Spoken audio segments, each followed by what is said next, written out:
Muhammadar Rasulullah. Asyhadu an la ilaha illallah wa asyhadu anna Muhammadar Rasulullah.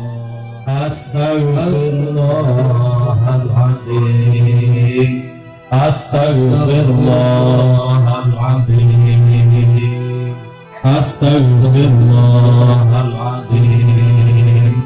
Alladzi la ilaha illa syai'un la ilaha wa lahul fatihah. A'udzu billahi minasy syaithanir rajim.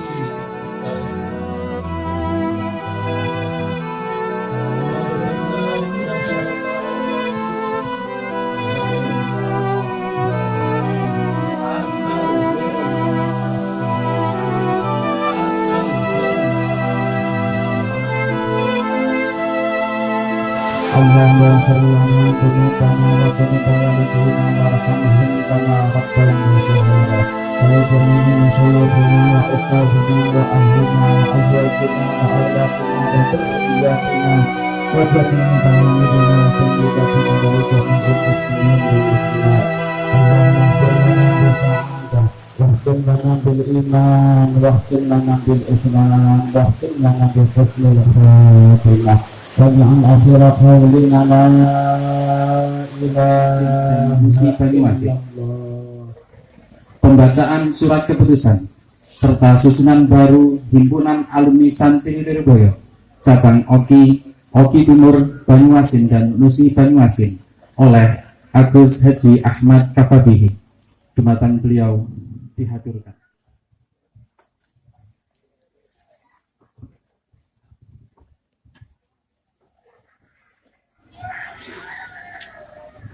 Surat keputusan nomor 116 PP Himasal 2019 Bismillahirrahmanirrahim menimbang sangat perlu segera tersusunnya pengurus himpunan alumni Santri Lirboyo atau Himasal cabang Oki Timur, Banyuasin, Nusi Banyuasin.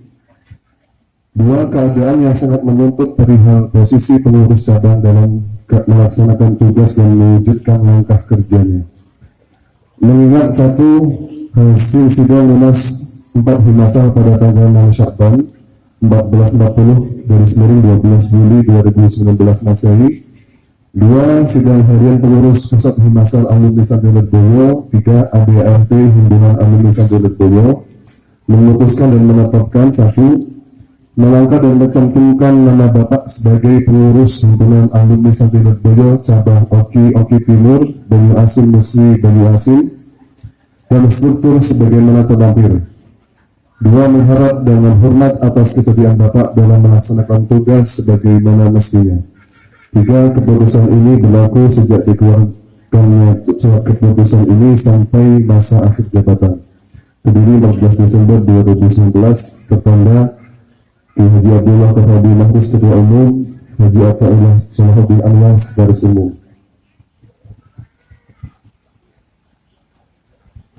Untuk struktur personelnya pengurus himpunan alumni Santri Lirboyo Himasal cabang Ogan Komandir Ilir atau Oki masa khidmah 2019 sampai 2024.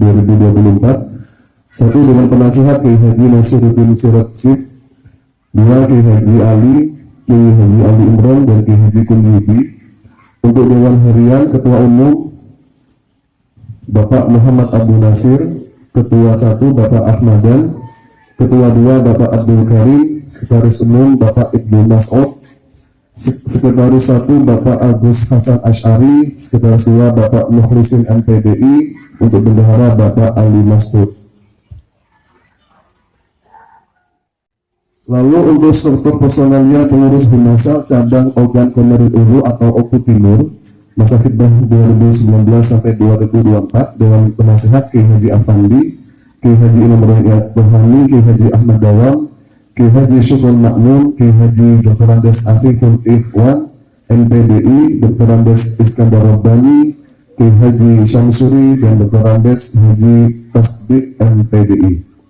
Untuk Dewan Harian, Ketua Umum Bapak Haji Imam Bushro, Ketua 1 Bapak KRM Soleh AMS. Untuk Ketua 2 Bapak Abdul Hasan Asy'ari. Sekretaris Umum Bapak Hanifan Anas SPDI. Untuk Sekretaris 1 Bapak Fuad Asnawi. Untuk Sekretaris 2 Bapak Dr. Muhammad Sobibin. Untuk Bendahara 1 Bapak Muhammad Khalid Mansur. Untuk Bendahara 2 Bapak Nur Hadi SPDI. Untuk Dewan Pleno Muhammad. Sekretaris 2 Bapak Musta'in. Bendahara Bapak Mustafa. Untuk Wakil Bendahara Bapak Odas. Anggota yakni Bapak Hafid, Bapak Hasbullah, Bapak Hasan, Bapak Ihsan Mahmudi, Bapak Zainal Abidin, Bapak Muhammad Himam, Bapak Sultan, Bapak Humaydi, Bapak Abdul Muthalib, Bapak Rohana dan Ibu Rohana, dan terakhir Ibu Mila Khairiyah. Peduli 14 Desember 2019 mengetahui Ketua Umum dan Sekretaris Umum Himasa. Selanjutnya struktur personalia pengurus Himasa cabang Musi Banyuasin masa periode 2019 sampai 2024. Untuk Dewan Penasihat Dr. Andes Kiai Haji Muhammad Mudafir Al-Muktamari dan Kiai Abdul Basit. Untuk Dewan Harian Ketua Umum Kiai Anas Rifai Syahrini, Ketua 1 Bapak Nur Ashrafi, Ketua 2 Bapak Muhammad Syamsul Huda SPDI. Untuk Sekretaris Umum Bapak Syaifuddin. Untuk Sekretaris 1 Bapak So'ud Ismail. Sekretaris 2 Bapak Hamad Asrofi. Bendahara Kiai Muhammad Athoillah Kasum SPDI. Wakil Bendahara Bapak Syamsul Ma'arif SPDI. 14 Desember 2019 mengetahui Ketua Umum dan Sekretaris Umum Himasa. Kepada Dewan Harian baru Himasal cabang Oki Timur Banyuasin dan Musi Banyuasin dimohon maju ke panggung kehormatan dengan menghadap podium kehormatan.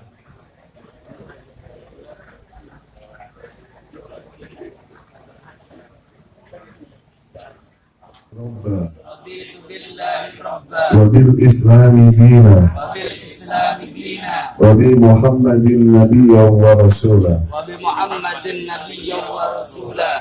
Ini tidak usah dibirukan. Bayatum ala sahih wa ta'ah bil jihadi ala tariqati jam'iyyati mutakhaddiqin ma'ad al-islami yang beliau terdiri li'i'la'i kalimatillahi ta'ala allati hiya al-ulya.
Tahun sekali kita akan mengadakan reuni akbar.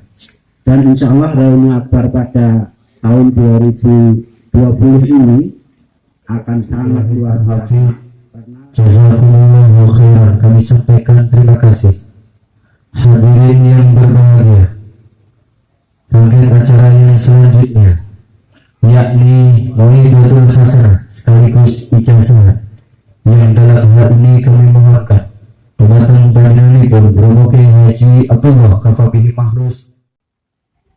Assalamualaikum warahmatullahi wabarakatuh. Bismillahirrahmanirrahim. Alhamdulillahirabbil alamin. Wassalatu wassalamu ala sayyidina Muhammadin al-Fatih lima ukhliqa wal khatim lima sabaq.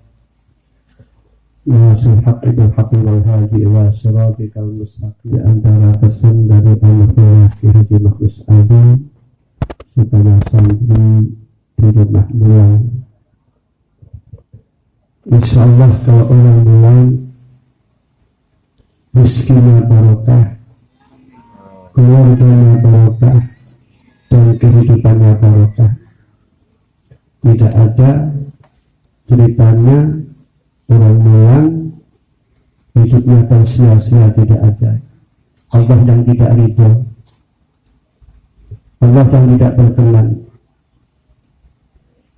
Coba santri ketika mondok saja rezekinya ada, kadang yang ngirimi orang tuanya, kadang kakaknya, kadang calon mertuanya,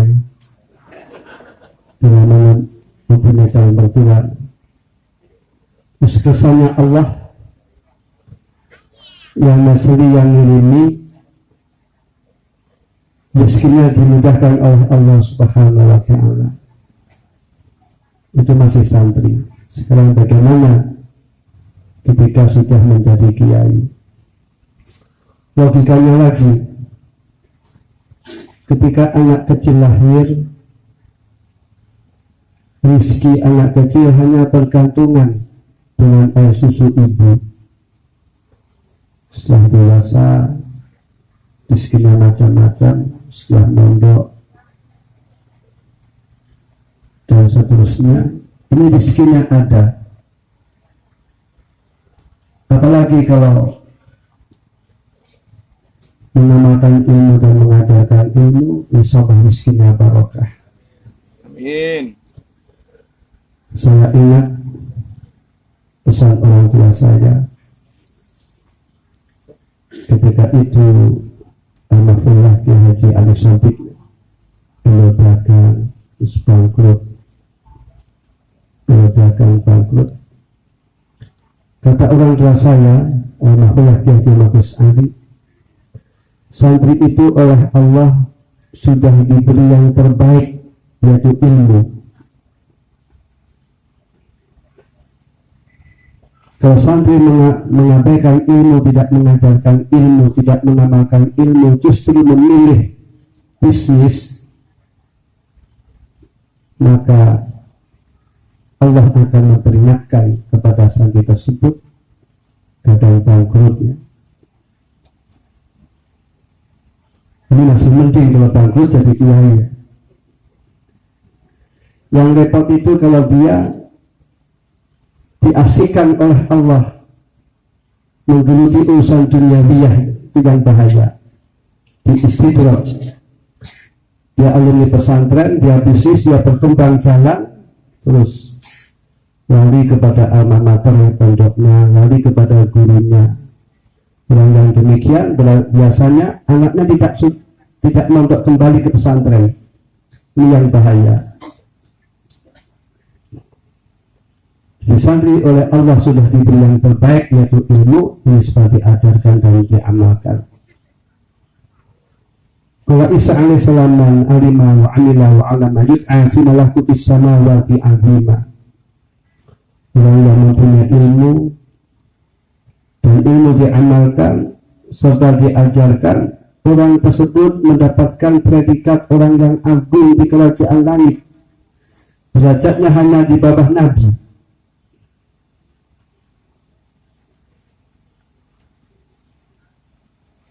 Jadi artinya orang diberi ilmu itu oleh Allah sudah diberi yang terbaik supaya diamalkan dan diajarkan.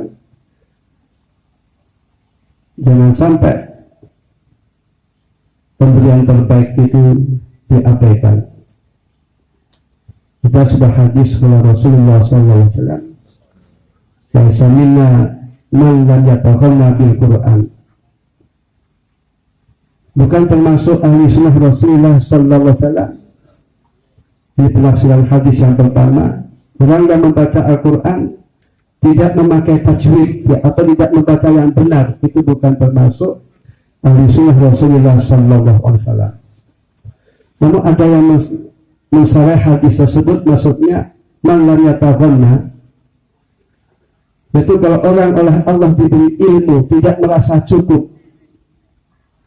tidak bersyukur, dan dia bersangka bisnis lebih bernilai, lebih berharga, dunia lebih berharga, ke pasar lebih berharga, sehingga Al-Quran ditinggalkan, ilmu ditinggalkan, orang tersebut bukan termasuk ahli sunnahnya Rasulullah SAW. Alhamdulillah, rahmatullah, mulang ini diperhatikan. Insya Allah kalau santri mulang mengajarkan ilmu itu biasanya anaknya bisa diharapkan mondok di pesantren kembali. Berbeda dengan santri sedang bisnis, lari dengan pesantrennya, lupa dengan gurunya. Ini yang bahaya, anak-anaknya tidak di pesantren. Sudah jelas perbedaan alumni pesantren, maaf, dan orang yang bukan alumni pesantren sudah jelas. Alumni pesantren dari apa? Ya seperti kayak Afandi, kayak Nasuruddin, kayak Munawir.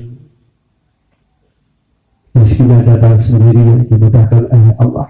Imam Ghazali rahimahullah mengatakan, rizqul alim fi aidinas, rizkinya orang alim itu oleh Allah dilibatkan manusia. Maka tidak aneh orang datang ke kiai bawa amplop, bawa teh, gula, kopi. Coba, orang mempunyai ilmu oleh Allah dimuliakan sedemikian.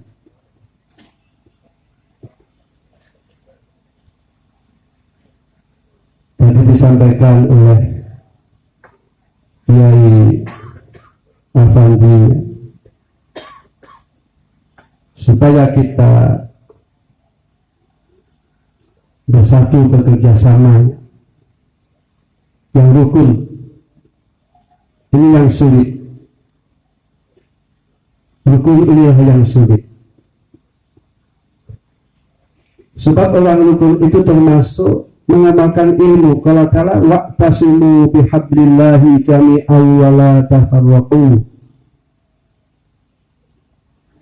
supaya kalian berpegang teguh dengan agama Allah dalam kehidupan. Agama supaya dibuat dasar, landasan kehidupan.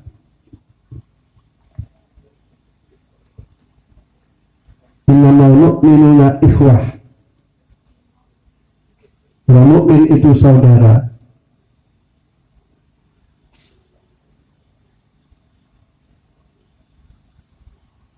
Saya ingat wasiat almarhumah Ki Haji Manus Ali kepada putra-putranya, di antara kamu semuanya berbeda atau konflik, silahkan, sebab tidak bisa dihindari. Namun jangan diteruskan, jangan dipertahankan, namun supaya disudahi. Kejelekan-kejelekan itu supaya disudahi. Imam Ghazali rahimahullah mengatakan, la khaira fi khairin la yadun, bagi syarrin la yadun khairun min khairin la yadun. Tidak ada kebaikan, suatu kebaikan yang disudahi atau tidak diteruskan, tidak istiqomah.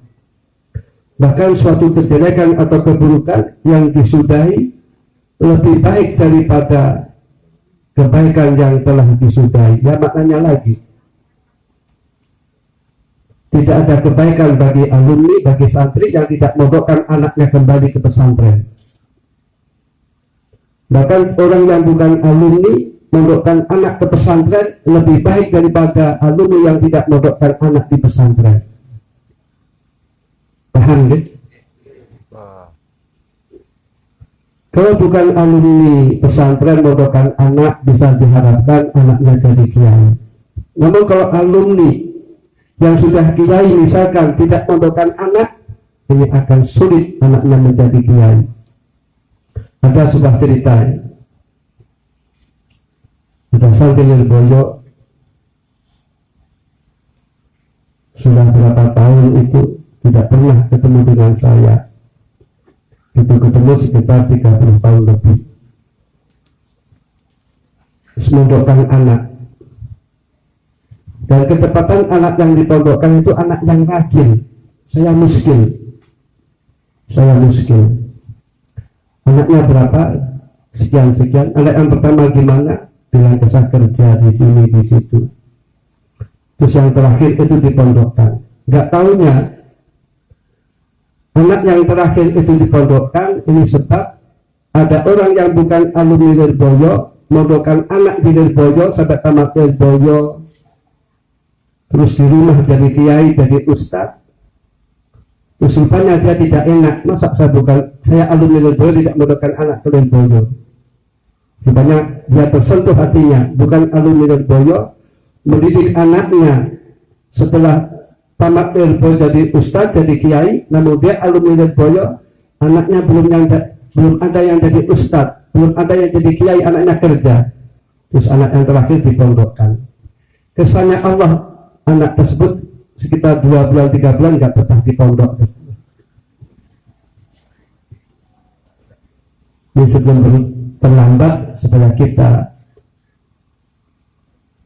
waspada dengan yang demikian. Ya maaf ya, saya dulu itu sekolah sampai SMA. Ketika buku saya dilihat oleh orang tua saya, seperti matematika, fisika, ini macam-macam, saya ditanya, tapi ini gunanya untuk apa? Saya tidak bisa menjawabnya. Terus saya mulai itu goyang mondok itu. Ya alhamdulillah, dengan lantaran demikian saya dapat hidayah, dapat taufik. Ya maaf, orang tua saya pertama-tama itu dengan pendidikan tidak kolot, seolah-olah demokrasi, kemauan anak silahkan. Sehingga kakak saya almarhum Habib Mustafa sampai di UGM ya zaman waktu itu, UGM kemudian membuat kelabiak memang. Namun alhamdulillah bifadlillah, setelah saya SMA, adik saya Gus Zanjar juga SMA. Terus ketika Gus Ankin akan masuk SMA, oleh orang tua saya langsung diharamkan, haram kamu masuk SMA. Jadi ditobati, sehingga alhamdulillah anak saya Gus Zanjar, Gus Ankin, Gus Imam itu nggak ada yang mengenyam di SMP, SMA nggak ada. Tamat SD sudah masuk tamat SD masuk saja ke Lirboyo. Perlu ditobati kan. Dan memang maaf, ada ulama yang mengatakan maaf ya, itu zaman dahulu, entah zaman sekarang. Orang maaf, ini gak usah perlu direkam ini soalnya nggak enak. Orang masuk SMA itu kan nggak bisa, tidak campur laki-laki dan perempuan kan tidak bisa, kan berarti kan haram. Apalagi wanitanya zaman dulu kan buka aurat ya, tidak berjilbab. Tidak saka fi harami fi tahfinihi. Namun sekarang kan berjilbab ya. Kalau zaman saya dulu kan tidak berjilbab ya. Sekarang kan maklum campur. Ya Muhammad ya Rabbi salli عليه وسلم اللهم صل على محمد يا رب صل عليه وسلم اللهم صل على